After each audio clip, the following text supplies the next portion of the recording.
하나님께서 저희들에게 오늘 주신 생명의 떡입니다.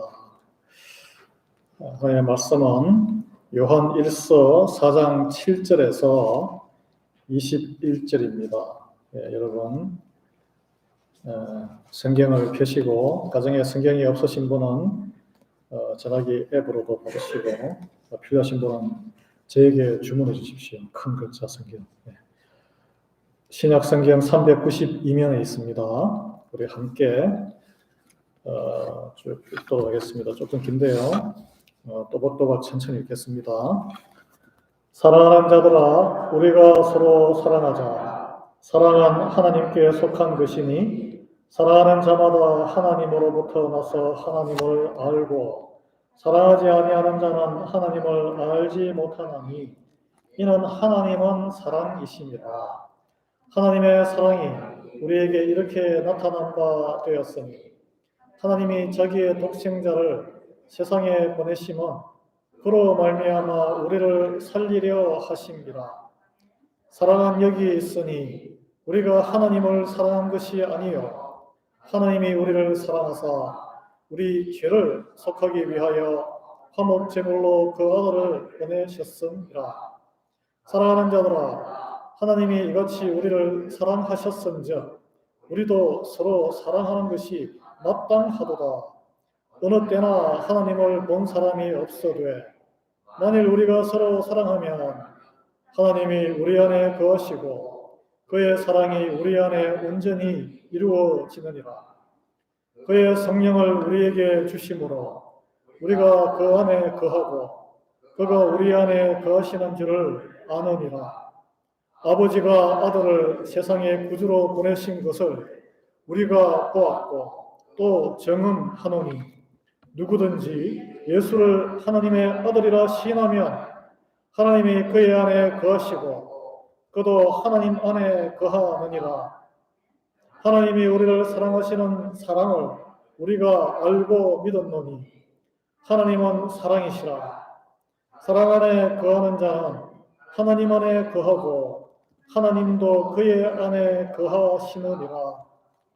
이로써 사랑이 우리에게 온전히 이루어진 것은 우리로 심판날에 담대함을 가지게 하려 함이니 주께서 그러하심과 같이 우리도 이 세상에서 그러하니라. 사랑 안에 두려움이 없고 온전한 사랑이 두려움을 내쫓나니 두려움에는 형벌이 있습니다. 두려워하는 자는 사랑 안에서 온전히 이루지 못하였느니라. 우리가 사랑하면 그가 먼저 우리를 사랑하셨음이라. 누구든지 하나님을 사랑하노라 하고 그 형제를 미워하면 이는 거짓말하는 자니 보는 바 그 형제를 사랑하지 아니하는 자는 보지 못하는 바 하나님을 사랑할 수 없느니라. 우리가 이 계명을 주께 받았나니 하나님을 사랑하는 자는 또한 그 형제를 사랑할지니라. 아멘.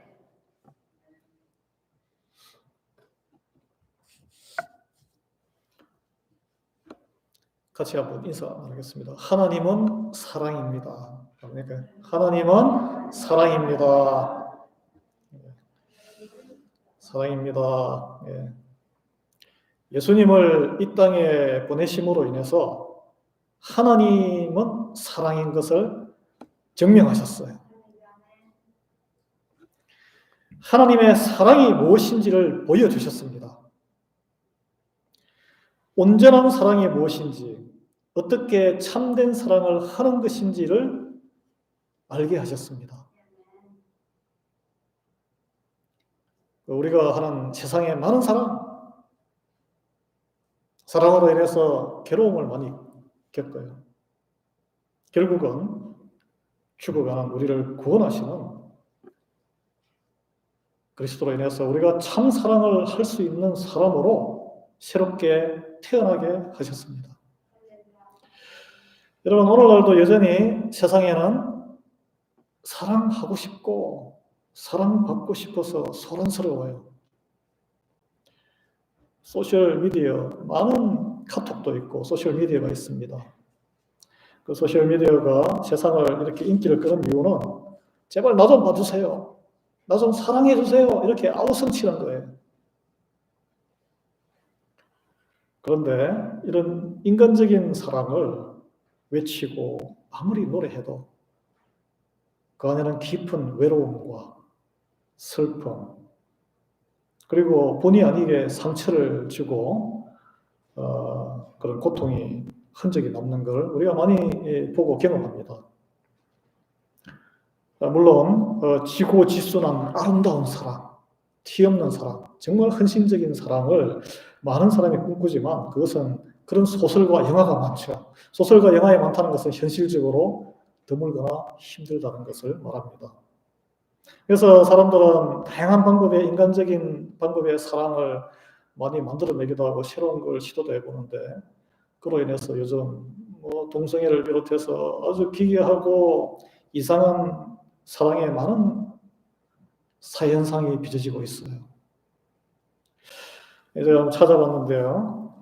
한국의 인하대학교의 국문학자인 한성우 교수라는 분이 2018년도에 노래의 언어라는 책을 내놨습니다. 이게 이제 지난 100년 동안 한국에 나온 모든 노래를 다 분석을 했습니다. 그 노래를 모아봤더니 26,000개가 넘는데 노래 제목 쫙 뽑아봤더니 10개 중에 1개꼴로 사랑이 들어가는 거예요. 사랑. 1등이에요. 그만큼 우리는 한국 사람들 사랑에 목말라 있었어요. 그 다음이 제목이 나, 너, 그대, 사람 이런 순서였는데 그러면 어떤 노래의 가사를 불렀나 그걸 분석해봤더니 사랑이 아니었습니다.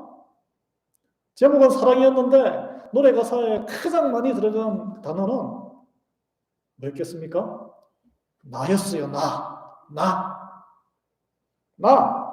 나라는 단어가 사랑이라는 단어보다 무려 4배나 많이 들어갔다는 거예요.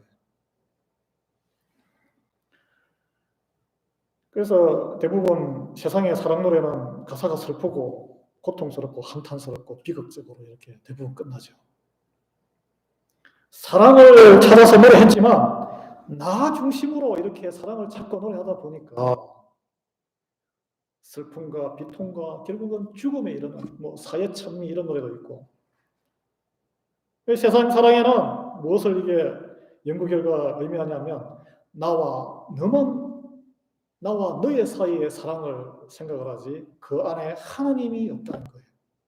참된 사랑이신 하나님이 없는 사랑, 죽음으로 가는 사랑입니다. 나를 중심으로 사랑을 노래하고 있는 시대가 지금도 계속되고 있어요. 점점 더 심해져요. 여러분 베스트셀링 셀폰 이름이 뭐예요? 아이폰. 자녀들이 제일 좋아하는 게 아이패드. I는 뭡니까? 나란 뜻입니다. 내 전화, 내 컴퓨터, 내 집, 내 자동차, 내 교회. 모든 일의 중심에 내가 있는 거예요. 내가 왕인 시대를 지금 강요하고 상품화하는 시대입니다. 모든 일의 중심에 내가 있어야 돼요. 내가 가치 판단의 중심이에요. 내가 좋으면 굉장히 귀하고 의미가 있는 것이고 내가 싫으면 아무 의미가 없어요. 결혼할 때도 요즘 우리 부모님 세대 사회에 해당하는 중매가지고 부모님 의견을 존중했는데 요즘은 내가 좋아야 만나고 내가 좋아야 결혼하고 내가 싫으면 그냥 가볍게 이혼해요.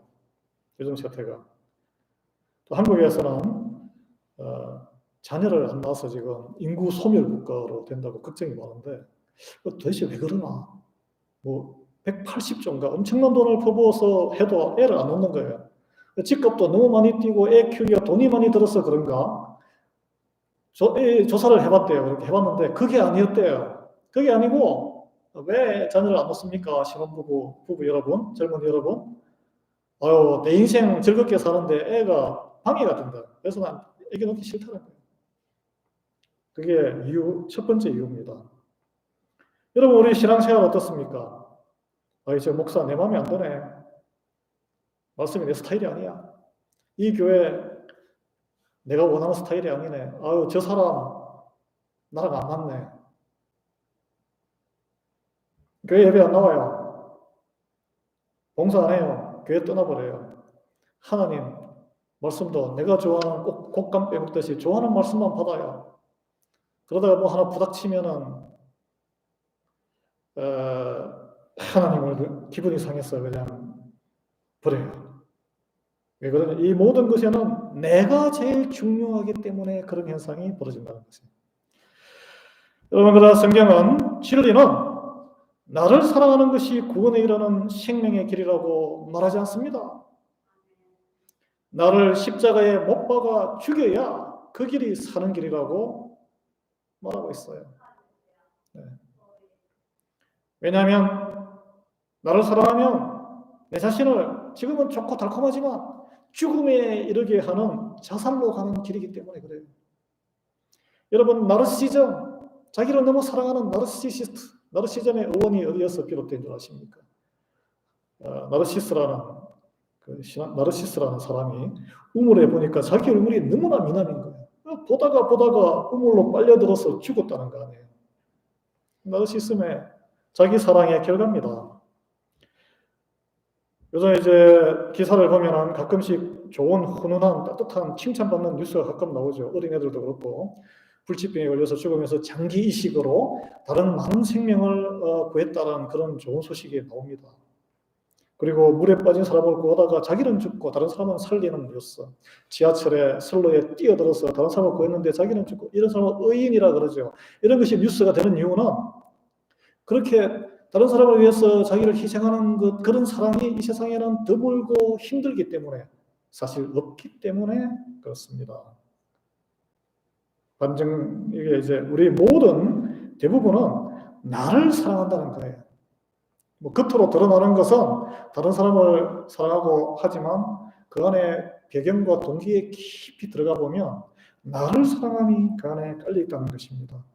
왜 이러냐면 내 중심의 사랑은 우리 안에 죄 때문에 일어나는 현상이에요. 죄성, 자기 보호 본능. 예. 여러분, 이 십자가 사건, 우리가 지금 성탄 주간인데 십자가 사건은 나를 사랑하는 데서 출발한 이 세상의 사랑이 가짜다라고 폭로한 사건입니다. 오늘 본문은 겉으로는 아닌 것처럼 이렇게 위장을 하고 살지만 내 자신을 사랑하기에 급급한 우리의 모습, 이런 우리를 변화시켜서 다른 사람을 사랑하고 하나님의 나라를 사랑할 수 있는 사람으로 능력을 준다는 거예요. 그 하나님의 십자가 사건의 그 비밀입니다. 예. 나의 유익과 상관없이 온전히 다른 사람을 어떻게 사랑할 수 있느냐?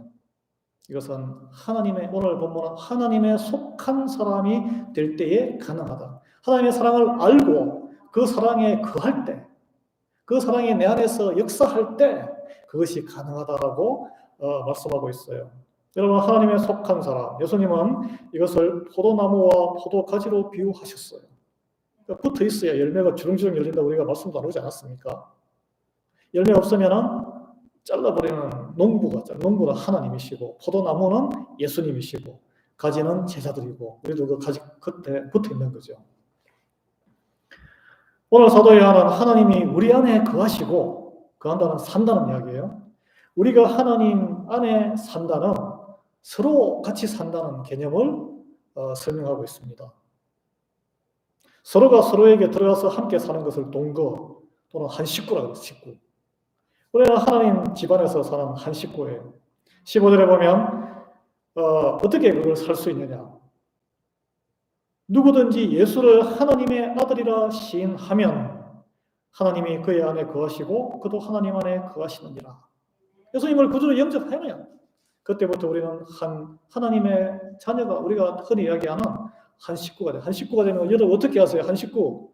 한 집에서 같은 밥 먹고 같은 물 마시고 같은 화장실 쓰시고 같은 공기, 이게 세포가 다른 집에서 왔지만 한 집에서 오래 살면 비슷하게 닮아갑니다. 똑같이 살기 때문에 그래요. 하나님의 집에 살면 하나님을 닮아갈 수밖에 없어요. 그래서 하나님의 집안에 사는 것이 중요합니다. 하나님이 주시는 밥을 드셔야 돼요. 말씀을 먹으셔야 됩니다. 하나님이 주시는 생명수를 마셔야 되고 성령으로 숨을 쉬셔야 돼요. 다른 데 가서 엉뚱한 밥을 찾으시면 안 돼요. 한 식구예요, 한 식구. 같은 것을 먹음으로 우리의 체질이 변화되는 거예요. 그 체질 변화는 성령님의 역사라 그럽니다. 우리가 변하는 거. 그리고 성령님은 특징이 있어요. 하나님은 죄와 함께하지 않습니다. 같이 뒹굴지 않아요. 그래서 죄를 떨어뜨려내기 때문에 우리 안에 있는 죄를 우리를 죄에서 떼내려고 열심히 노력하시는 분이 성령님이세요. 그래서 성령님이 우리 안에 있으면 어떤 현상이 일어나냐면 우리 옛날에는 달콤한 죄 나 몰래 티네이저 때 이렇게 몰래 야동도 보고 아니면은 이런 생각도 하고 그런 게 이제 시들해지고 다른 사람들한테 관심이 없었는데 어떻게 하면 내가 더 유익하게 저 사람을 이용해 먹을까 이런 생각을 아주 나쁜 아니면 최소한 다른 사람에게 관심이 없었는데 이제는 죄 짓는 것을 즐기는 대신에 하나님 나라에 더 관심을 갖고 흥미를 갖게 이거는 놀라운 일이에요. 나에게 전혀 이익이 안 되는데 저 사람의 나라 인생이랑 무슨 상관이 있어? 내 이해관계 있는 사람도 아닌데 근데 관심이 가는 거예요. 어떻게 하면 도와줄까? 그러나 세례를 받고 교회를 다니면서도 옛날처럼 죄와 나쁜 습관의 중독, 특히 중독, 자기를 몸을 즐겁게 하는 그런 중독이 쉽게 끊어지지 않아요. 그 연연해가지고 그게 계속 붙어 있으면 성령님이 몸에서 떠납니다, 여러분. 우리를 불쌍해서 계속 붙어 있는 성령이 소멸할 수 있다 그랬어요. 그래서 여러분 우리 작은 습관 같은 것도 하나님이 기뻐하시는 것인가 기뻐하지 않으면 떠나보내달라고 기도하고 노력을 해야 됩니다. 본인도. 왜냐하면 성령님이 힘이 약해지시고 서서서 떠나기 때문에 그래요. 그러나 성령님이 우리 안에 계시면 반드시 변화를 경험합니다. 차근차근 변화를 경험해요. 예수님을 닮아가는 건데 우리 생각해 보십시오. 예수님을 믿기 전에 믿음이 성장하기 전에 쉽게 잘 토라져요. 작은 일에도 기분이 나빠요. 열받아요. 그런데 똑같은 일을 당해도 성령님이 안에서 이렇게 역사하시면 무슨 사연이 있겠지. 내가 모르는 덮어주자. 위에서 기도해주자. 이렇게 변합니다. 옛날에는 판단하고 정죄하고 하나님의 말씀으로 저 사람이 하나님의 말씀에 비춰서 그러면 안 되는데 그렇게 했는데 이제는 위로해주고 싶고 측은한 마음이 들고 도와주고 싶고 변화를 위해서 기도해주고 싶은 거예요. 교회 일이라든지 봉사, 선한 일 이런 것도 아니 목사님이니까 그런 걸 해야지. 저 사람은 완전히 광신도네. 교회에서 사네. 나는 아니야. 그랬는데 이제 내가 먼저 나서서 봉사하고 싶은 마음이 막 일어나는 거예요. 이게 이 성령님이 주시는 마음이에요. 이게. 오늘 아침에 일찍 오셔서 봉사하신 분도 있는데 성령님이 주신 줄 믿습니다. 그리고 남의 허물보다는 내 눈에 내 죄와 내 허물이 더 잘 보여요. 그게 변화받은 증거입니다. 안 그러면은 나는 아주 괜찮은 사람이고 다른 사람들의 허물이 더 잘 보이는 거예요. 이게 우리의 본성이에요, 사실은. 그리고 이제 나타나는 현상이 강팍한 사람이 아니고 눈물이 많아져요. 눈물이 많아지고 하나님께 기도를 하나님, 내가 마음이 무너져서 하나님 앞에 나가서 기도하는 하나님께 의지를 하고자 하는 그런 마음이 많이 생기죠. 그리고 또 교회에 이렇게 보면은 사람들에게 좋은 일이 많이 여기저기 생기지 않습니까? 기도하면.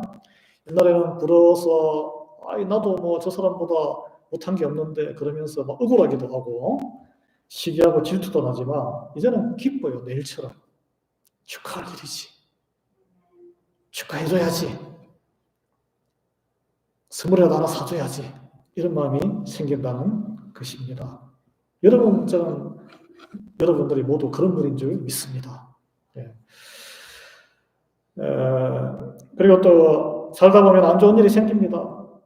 아프기도 하고 무슨 사고를 당하기도 해요. 옛날에는 내 동생도 아니고 형도 아니고 같은 교인이라도 서로 불편하고 무관심해요. 그리고 속으로는 생각해요. 저 사람이 무슨 우리가 모르는 잘못한 일이 있어서 저런 일을 당하는 거 아닌가? 궁금해요. 그리고 내가 괜히 또 얽혔다가 나도 재수 없이 그 불똥이 튈까봐 몸을 사려요. 이 성령 충만하기 전의 모습인데, 이제 성령 이력 사시면은 먼저 기도해요. 그리고 빨리 연락해서 원인 분석을 하는 게 아니고 함께 슬퍼하고 위로하는 사람이 된다는 거예요. 함께 시간을 같이 해주고 입맛이 확 떨어졌을 거 아니에요? 같이 밥도 맛있는 것도 사주고 위로하는 사람.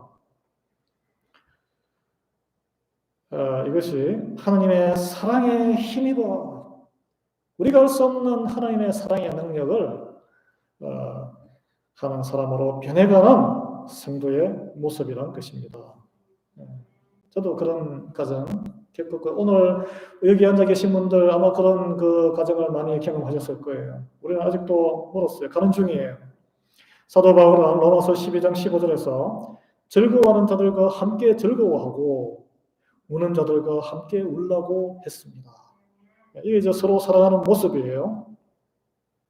그리스도 십자가 은혜로 하나님의 사랑을 경험하고 진정으로 거듭난 사람의 모습이 어려운 모습이 아닙니다. 이처럼 함께 잘 웃고 함께 잘 우는 성도가 되는 거예요. 예. 저는 여러분께서 저도 그렇고 함께 잘 웃으시고 눈물도 함께 눈물을 잘 흘리는 그런 성도 되기를 예수 그리스도의 이름으로 축원합니다. 예. 마른 뼈에 살과 혈관이 근육이 붙고 안에서 풍성하게 몸에 물이 70%가 넘는다면서요. 눈물이 풍성한 여러분 되기를 주님의 이름으로 축원합니다. 우셔야 돼요. 우셔야. 잘 우는 교회가 되어야 됩니다. 이 주 안에서 서로 사랑하는 것 그렇게 거창한 게 아닙니다. 감성이 풍성해지는 거예요. 때에 맞춰서 진심으로 함께 웃을 수 있고 함께 울 수 있는 사람으로 변하는 것입니다. 그러려면 우리가 그리스도를 통한 하나님의 사랑에 눈을 떠야 해요. 오늘 본문은 그것을 설명하고 있습니다.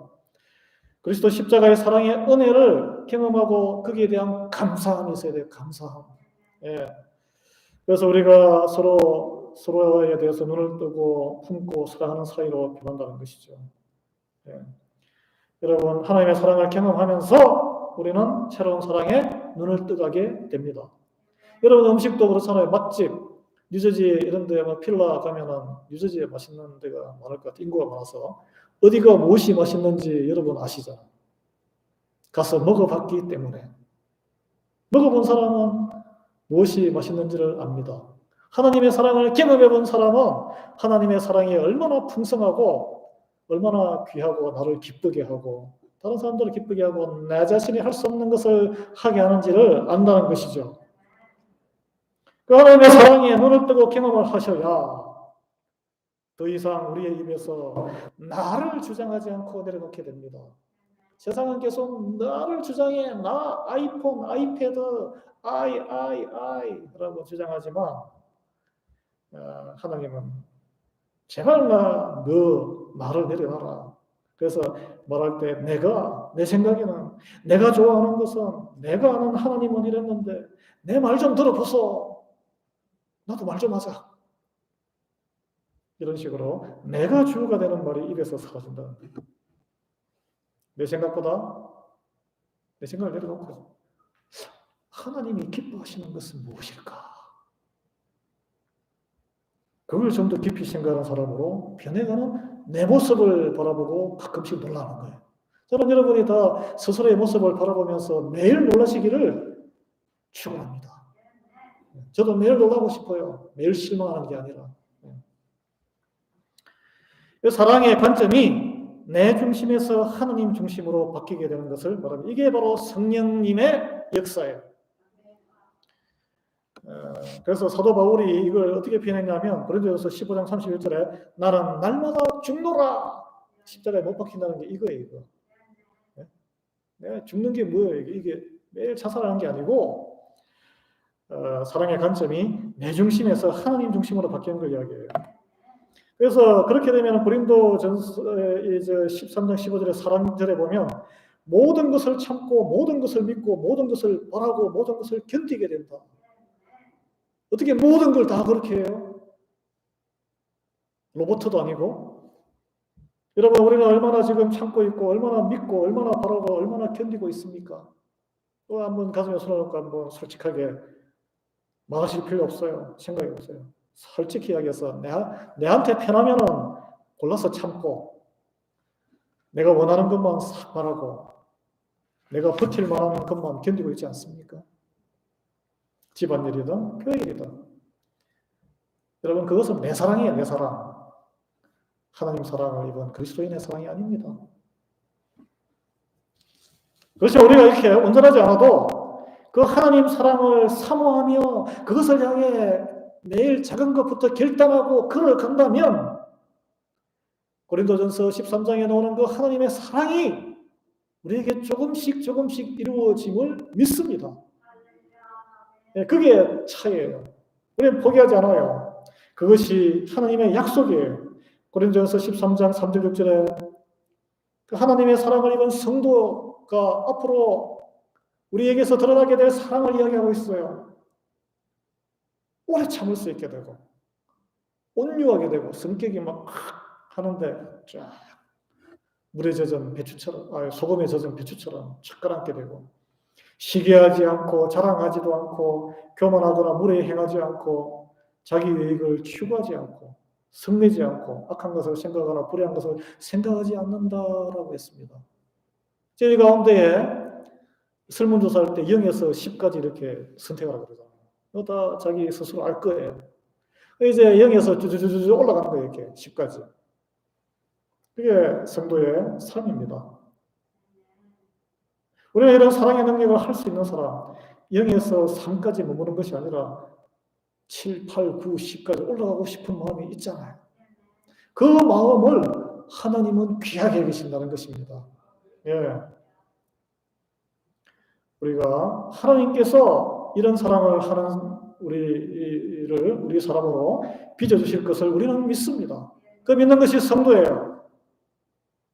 어떻게 믿습니까? 그렇게 합니까? 믿음으로 순종하는 이에게 하나님은 그 능력을 베푸신다는 거예요. 왜 믿음과 순종이 두 바퀴가 되어서 하나님이 끌고 가신다는 거예요. 오늘 본문 11절에 하나님이 이같이 우리를 사랑하셨은즉 우리도 서로 사랑하는 것이 마땅하도다라고 사도 요한이 아주 굉장히 부담스러운 선포를 하고 있습니다. 마땅하대요. 마땅해.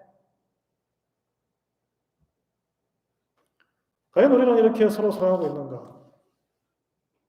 과연 우리는 고린도전서 13장 같은 사랑을 할 능력이 나에게 있을까? 이게 마땅한 것인가? 나는 그리스도 예수를 영접해서 성도가 되었는데 내가 마땅하다고 생각하고 있는가? 여러분, 솔직히 제 자신도 그렇고 드러내놓기에 부끄러워요. 다른 사람을 이렇게 가족, 멀리 갈 것도 없이 배우자, 자녀, 친구, 성도들 이렇게 사랑할 능력이 이렇게 오래 참아주고 온유하며 마음속의 시기와 질투와 자랑, 교만하지 않고 너무 턱없이 부족해요. 이 부족한 현실을 우리는 있는 그대로 받아들이고 인정을 할 필요가 있습니다. 이렇게 커버 짓고 이렇게 위장할 필요는 없어요. 네. 물론 여러분 가운데 나는 그렇지 않아. 나는 당당해 라고 생각할지도 몰라요. 최소한 나는 배우자와 자녀에게 지난 수십 년간 잘해왔어. 나는 그리낌이 없어 라고 자부할 수도 있습니다. 그렇지만 과연 마음속 깊은 곳에 그것이 순수한 내 사랑은 아무것도 없고 주는 사랑이었을까요? 그 안에 나의 만족을 위한 것이 깔려있지는 않았을까요? 한번 생각해 봅니다. 우리 부모의 자식 사랑을 한번 생각해 보겠습니다. 자식을 위해서 희생하고 잘 되기를 바라는 것이 과연 순수하게 자식을 위한, 내가 자식도 뭐 내 핏줄을 받았지만 남이잖아요. 자식만을 위한 것이었냐? 내가 내 자식한테 무례 행한 적이 한 번도 없었는가? 한 번도 썩내지 않았는가? 저는 맴매도 한 번 했어요. 맴매. 말을 하도 안 들어가지고 하도 많이 배고.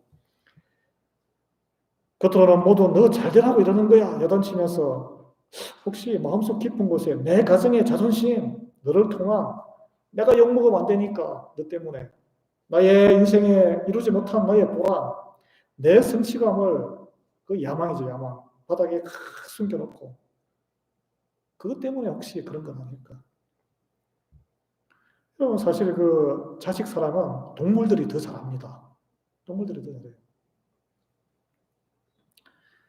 여러분 하나님을 향한 우리의 사랑은 어떻습니까? 비슷하지 않을까 한번 생각해 봅니다. 과연 그것이 나의 사랑이었을까요? 아니면 하나님의 사랑이었을까요? 하나님을 향한 사랑이 하나님 사랑이 아니라 내 사랑이었을 수 있다는 거예요. 내 사랑. 나를 사랑하기 때문에 나를 더 빛나고 좋게 하기 위해서 하나님과 교회가 필요했던 것. 마음속 깊이. 아무도 몰라요. 그거. 본문 9절에 하나님의 사랑이 우리에게 이렇게 나타낸 바 되었으니 하나님이 자기의 독생자를 세상에 보내심은 그로 말미암아 우리를 살리려 하심이라. 여러분 그리스도로 인해서 우리는 하나님의 온전하신 사랑을 경험하게 되었어요. 알게 되었어요. 무엇보다 새로운 생명과 앞으로 죽음을 맛보지 아니하고 육신은 죽겠지만 영원한 생명을 얻게 되었습니다. 이 아무런 대가 없이 생명을 살리는 이 사랑, 하나님의 사랑만이 참된 사랑이에요. 우리의 세상에서 이루어지는 많은 사랑 가운데 우리는 지구지순한 생명까지 대가 없이 바치는 그런 사랑을 꿈꾸는 사람이 많은데 냉혹한 현실을 생각해 보면 우리의 현실을 보면 실제로 현실적 이상적인 사랑은 주는 만큼 받는 서로가 동등한 부부도 서로가 서로를 끔찍히 사랑하는 그런 사랑 관계죠. 일방적인 퍼주는 사랑이 아니고 맞잖아요. 윈윈하는 관계. 솔직히 말하면 준 만큼 받는 사랑 아닙니까? 그래서 나로 인해서 상대방이 만족하고 상대방으로 인해서 그만큼 나도 만족하면 그만큼 좋은 관계. 사랑에서도 그런 관계. 근데 여러분 한번 생각해 보면 저도 결혼 생활 20년 넘었지만 한쪽이 열심으로 사랑으로 노력해서 정성을 다 기울이는데 한쪽이 점점점 그 정성이 시들어가요. 그걸 느끼죠. 처음에는 섭섭해요. 경고를 날려요. 그러다가 계속 변화가 없으면 화가 나요. 부부싸움하고. 나중에는 이거 나만 손해보네. 마음이 속상해요. 그래서 수십 년간 그게 쌓이고 쌓여서 요즘 유행하는 단어가 있어요. 졸혼. 결혼을 졸업해버려요. 같은 집에 사는데 따로 사는 거예요.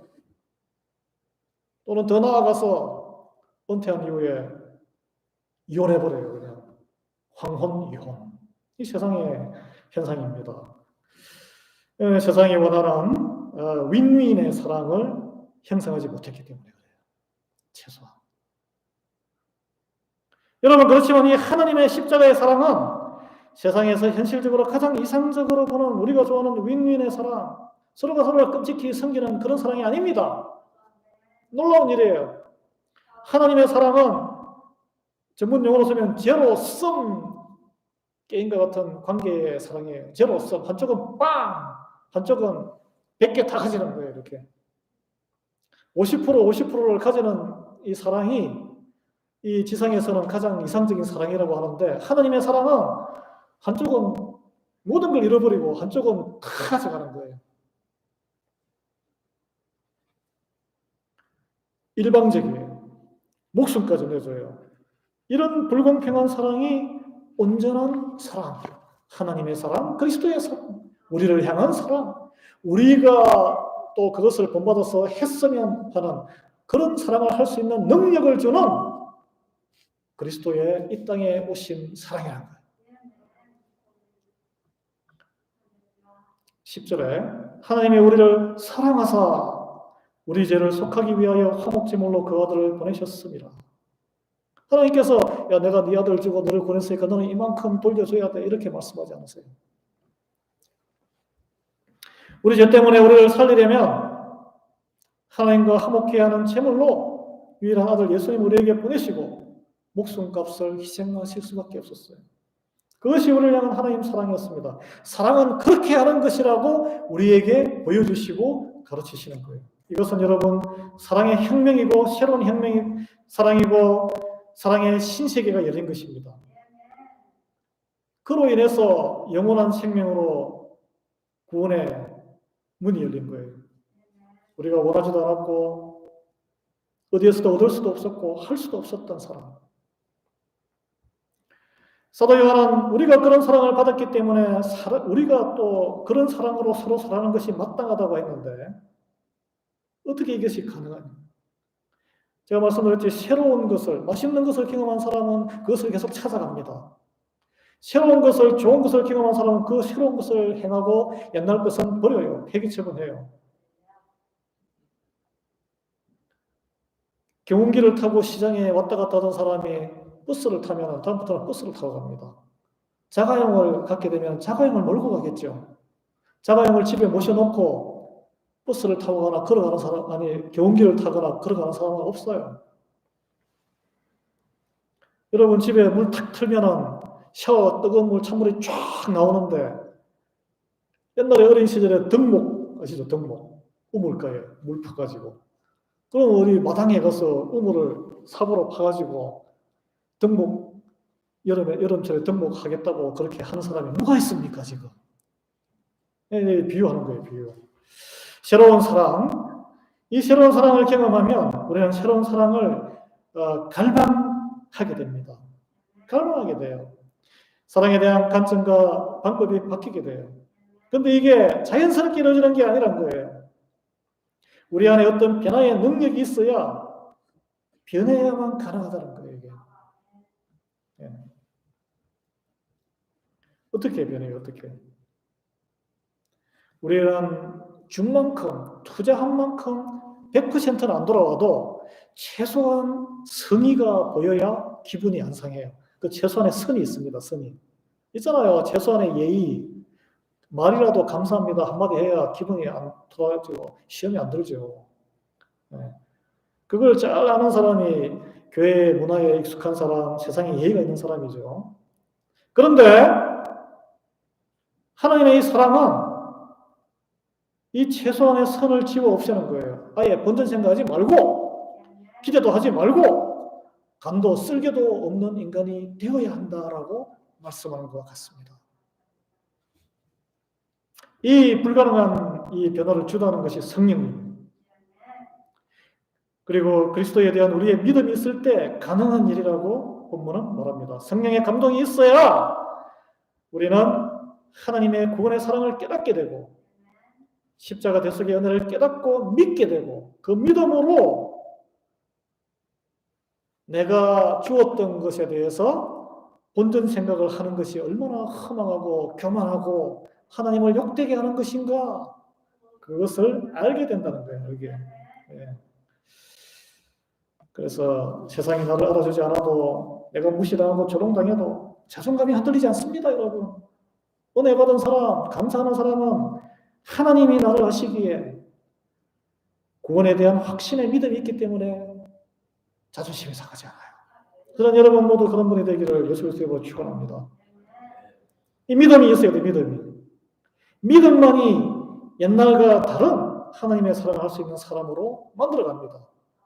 그렇지만 여러분 심각한 것은 이 믿음이 모든 사람의 것이 아니란 거예요. 데살로니가 후서 3장 1절 믿음이 모든 사람의 것이 아니다. 교회에 나와서 혼자 한다고 믿음이 생기는 게 아니에요. 믿음은 누구의 것입니까? 예배에 참여하는 것입니까? 교회 생활에 열심히 봉사하는 것입니까? 아닙니다. 로마서 10장 17절은 믿음은 들음에서 나며 들음은 그리스도의 말씀으로 말미암았느니라고 했습니다. 말씀을 사모하는 마음이 있어야 돼요. 마음을 여셔야 돼요.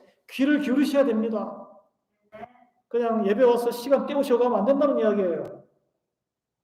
하나님의 뜻이 무엇인지 마음에 새겨야 돼요. 그리고 하나님의 뜻이 작은 거라도 하나 들어오면 실천하셔야 돼요. 행하셔야 돼요. 행함이 없는 믿음은 존재할 수 없고 소멸한다고 성경에 야고보서에 성령님이 없어져 버리듯이 믿음도 사라져요. 행해야 시행착오 끝에 행실이 변하고 태도가 변하고 삶이 변하는 것입니다. 성경에는 수많은 하나님의 약속의 말씀이 있습니다. 그것을 믿음으로 순종하는 것은 누구도 못해줘요. 본인의 선택과 결단입니다. 본인의 선택과 결단이에요. 작은 것 하나라도 순종으로 행하면 놀라운 일이 벌어집니다. 작은 믿음이 긴가민가 이렇게 안 믿겨졌던 것이 믿어지고 그 다음에 큰 믿음으로 키워줍니다. 하나님께서 하시는 상급이에요. 그걸 경험하셔야 되는데, 그래서 로마서 1장 17절에 믿음으로 믿음에 이르게 한다라고, 믿음이 믿음을 키운다는 이야기예요. 여러분, 믿음으로 하나님 말씀에 순종할 때 그래서 하나님이 제일 기뻐하시는 게 믿음이에요. 하나님 그리스도의 장성한 믿음으로 이끌어가고자 하는데 작은 믿음으로 행하지 않기 때문에 데려갈 수가 없는 거예요. 데려갈 수가. 여러분, 신앙시간에서 믿음은 달리는 자동차의 휘발유예요. 휘발유를 부어야 가다가 앵꼬가 안 나죠. 순종은 무엇이냐? 악셀레라. 가속 페달을 밟으면 속도를 내잖아요. 에베소서 4장 13절 하나님의 그리스도의 장성한 분량까지 우리의 믿음이 성장하기를 기대하신다는 거예요. 믿음을 보여다오. 예수님이 너의 믿음이 너를 구원하였다. 다른 게 구원하는 게 아닙니다. 믿음이 믿음을 키웁니다. 여러분, 말씀에 순종하며 믿음의 성장을 가져오지만 이 선택의 기로에서 시험대에 서면 항상 믿음이 성장할 때는 시험이 찾아옵니다.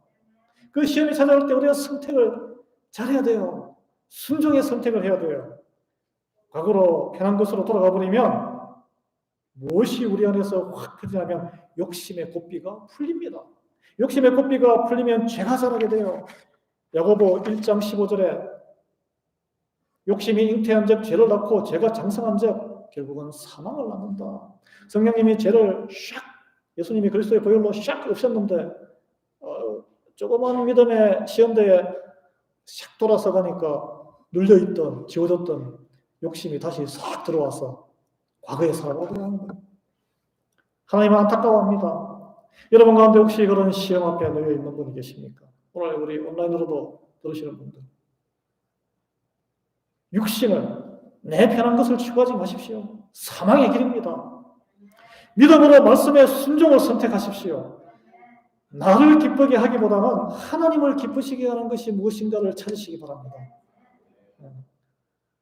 여러분, 그 믿음의 성장이 이루어지는 모습, 겉으로 드러난 것이 같은 그리스도인들, 우리 교회뿐 아니라 교단과 교단 너머의 그리스도인들을 섬기는 형제 자매 사랑이에요.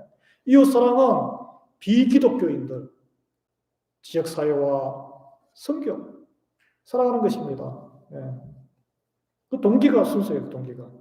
그래서 이걸 하게 되면 왜 서로 사랑하라 하나님 사랑하라 그러면 이것을 통해서 하나님을 더 깊이 경험하게 되고 나의 믿음이 더 강건해져서 우리가 다 죽음을 앞두고 있는데 두려움이 있지 않습니까? 두려움이 사라진다는 거예요. 심판날의 구원의 확정이 믿음의 확신이 있다는 거예요.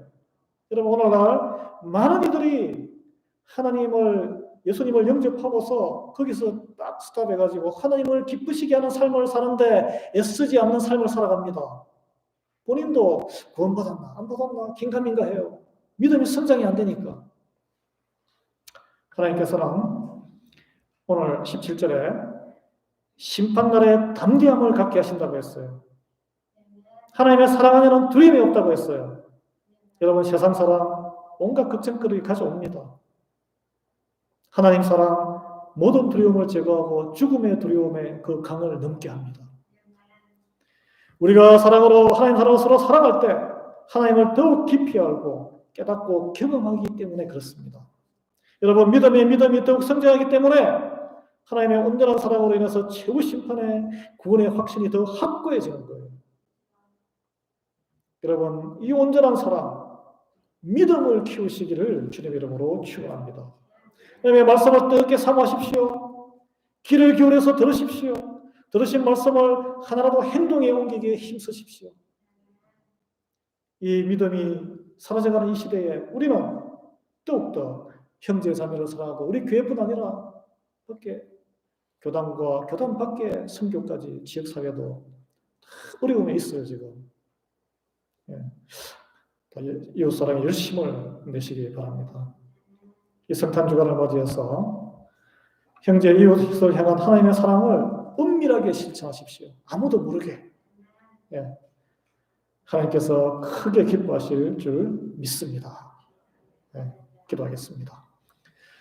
하나님, 저희를 불쌍히 여기셔서 그리스도를 보내주시고 하나님의 사랑을 확증하셨습니다. 우리 사랑을 넘어서 하나님 사랑을 할 수 있는 사랑의 능력을 정진시켜 주신 우리에게 믿음을 일으켜 주심을 감사드립니다. 믿음이 믿음을 낳을 수 있도록 우리의 믿음과 순종의 결단을 할 수 있도록 은혜 베풀어 주시옵소서. 하나님 우리를 기뻐하시고 영광받아 주시는 믿음의 사람이 되게 은혜 베푸시기를 간구드리며 예수 그리스도 이름으로 기도합니다. 아멘. 찬송 96장 예수님은 누구신가 찬송하겠습니다.